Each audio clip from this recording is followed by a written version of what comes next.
I recently completed my no spend challenge. It was a month-long challenge where I was working on creating different spending habits and kind of reining in how I was spending my money, because in the end of the year last year, I was just spending way too much money. Christmas rolled around and I was just spending left and right on other people and myself. So I really wanted to start the year strong financially by doing a no spend challenge and kind of reining in those big spending behaviors that weren't necessarily improving my life that much. They were just a habit that I had allowed to grow and grow and grow. So I did complete my challenge and I had a couple slip ups. I did have a few goals with my no spend challenge. It was definitely not the most strict challenge ever. I was still allowing myself to spend money on obviously my kids and also our family experiences and what I call social experiences, because those are so valuable to us. But I was really trying to cut back on things like spending money on clothes on Amazon, buying just random Amazon purchases, buying coffee out at places like Starbucks, doing things like that. So I did want to focus on where I personally was spending money that wasn't really adding to the values that our family holds or really adding anything to my life either. It was just kind of like money was just giving me that temporary like happiness as I spent it, and then it was gone within an hour. And that's also not to say that those things are not worth including in the budget. I was just going way beyond what I had budgeted and just doing things like buying coffee every single day, spending way more on Amazon than I actually had budgeted for the month. And that's where I really wanted to kind of use the no spend challenge to abruptly stop those behaviors, because I didn't really think that they matched what I was saying I want to do with my money. So how did the no spend challenge go? It went okay. I would probably consider our month more of a low spend, more of a intentional spending month than a strict no spend. I did do pretty well on the challenge. I did have a few slip ups as well. So I did go get coffee one time during the month, and that was kind of in between my mom being sick and going to the hospital and being stressed and just wanting something to comfort me basically. And I did get that with my son one day. And then we did have a period of time, we had like a week where we were basically all sick in a row, and it was awful. And I hope we never do it again, but we did have that like staggered family sickness like blow through the family, and we just could not catch our breath. And of course, no one really wants to watch your kids when you're sick because they don't want to get sick.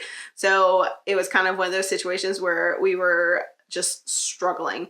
So we did purchase food from restaurants, even though eating out was kind of like the thing we wanted to cut back on. We did really well the rest of the month, but that week we got sick. I'll be honest, I did not care about my no spend challenge. I just was in survival mode. So we did have food delivered to our house from restaurants, and it was the best money I spent all month, honestly. So I did have a couple things like that where they didn't quite match the challenge, but overall I think I did really well. I did really change how I was spending money in all of the categories that I wanted to focus on. I was not purchasing things on Amazon. I just like did not order stuff from Amazon, which was great. That was a huge win, honestly, because I was just during Christmas season, I was like, oh yeah, sure, buy. Add to cart. It was so fun.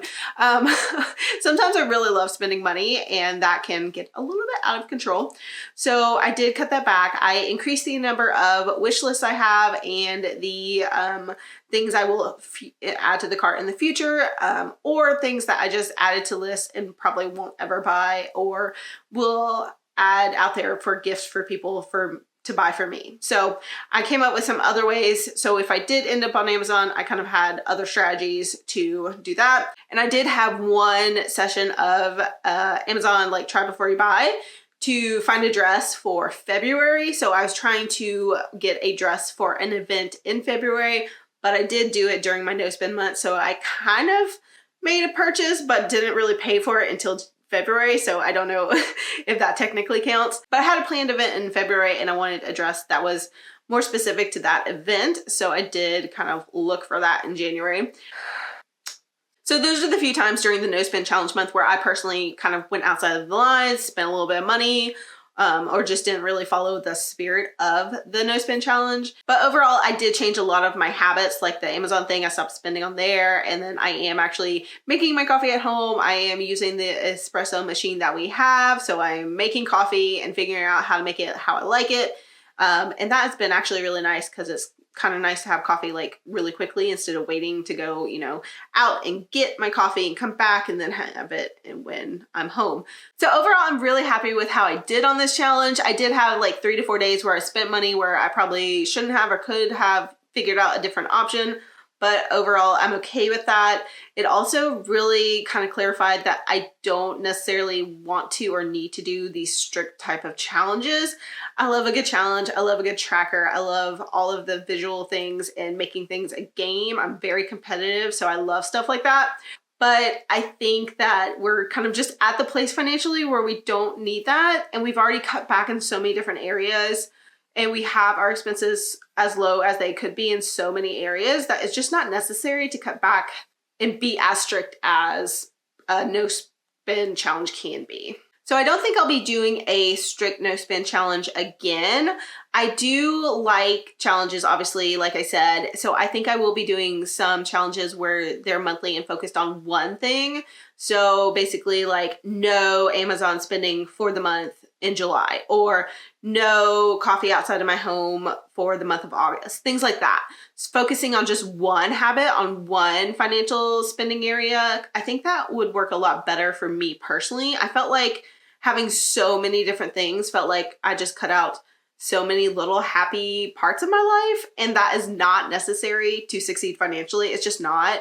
You make so much more progress focusing on the big wins, like increasing your income, making sure you're not paying high interest debt like credit cards, things like that. Just that makes so much more of a difference than getting coffee like once or twice a week. So I don't think that that's necessary, especially where we're at, where we're not paying off big amounts of debt or anything like that. So yeah, I don't really plan to do the super restrictive thing again. I do want to focus on specific habits when they feel kind of out of control, because you can definitely have lots of spending habits that kind of add up on each other if you're doing certain things like impulsive spending all the time or shopping at certain stores way more, or spending, thousands of dollars per year on Temu or Fashion Nova or something like that. There's definitely like the habits that can easily spiral out of control. And I think those should be looked at individually. And that's kind of where I'm planning to go, doing individual challenges and kind of looking at individual areas,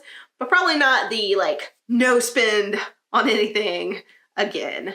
It's just a little too restrictive for me. And I just don't want to be that super frugal, never spends money on anything person. I have lived with that lifestyle and that type of person before, and it is a terrible way to live in my opinion, and I don't want to go there. So I will definitely be spending money on the things that I enjoy and bring me happiness in my life, and I will be focusing on cutting back in those areas that don't really matter as much, because I just don't care how much money I spend on certain things like my car or my phone bill and things like that. Yeah, it can be really hard trying to figure out the balance between having a fun life and pursuing financial freedom. It can definitely be a really hard balancing act, but that's what I'm going to be doing in the future, and I hope you join me as I work on that every single month here on the channel, and I'll see you guys in the next video. Bye guys.